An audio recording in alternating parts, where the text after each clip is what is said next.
Your brain believes what you rehearse. Your thoughts become your reality. Hi, my name is Precious, and one of my bachelor's of science is in psychology. Today, we're going to talk about something that is powerful, personal, and deeply rooted in neuroscience. How your brain turns repeated thoughts into your identity. Let's start with something simple but profound. Your brain believes what you rehearse. Every time you think a thought, you strengthen a neural pathway.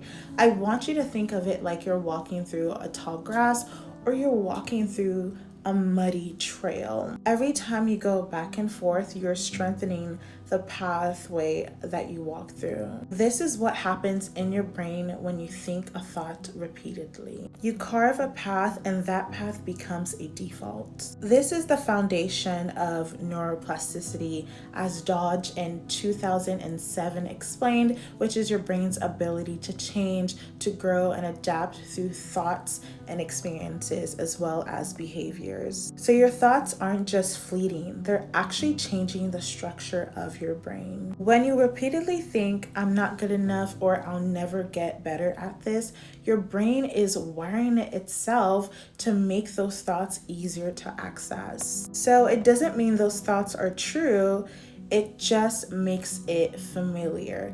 And your brain loves familiarity. Here's where the science gets even more personal. So Andrews-Hanna et al. In 2014 actually talked about the default mode network.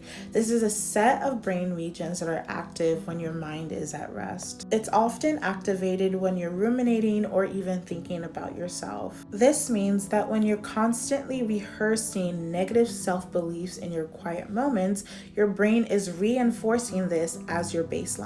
Now, let's connect this to identity. Over time, those repeated thoughts move from temporary beliefs to deeply held truths. You stop thinking, I failed that test, and rather start to believe that you are a failure. That's not just semantics, it's identity formation. Cognitive psychology actually explains this through the lens of schemas. According to Anderson in 2010, schemas are mental structures that shape the way we interpret the world and even ourselves. So when you rehearse a thought enough times, your brain begins to filter new information through the lens of that thought. So even if you succeeded, a negative schema might cause you to downplay it or even ignore it. The good news is that if your brain learned to believe something through repetition, it can unlearn and rewire it the same way. This is why things like affirmation, therapy,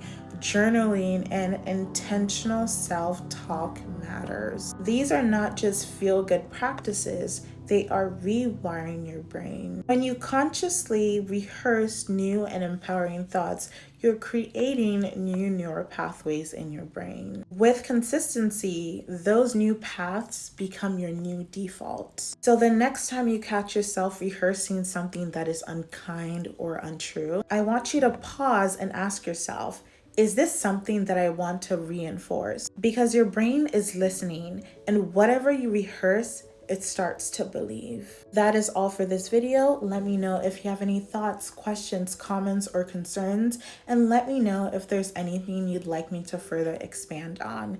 I will be linking all the references I used to creating this video in the caption below. That is all for now. Bye.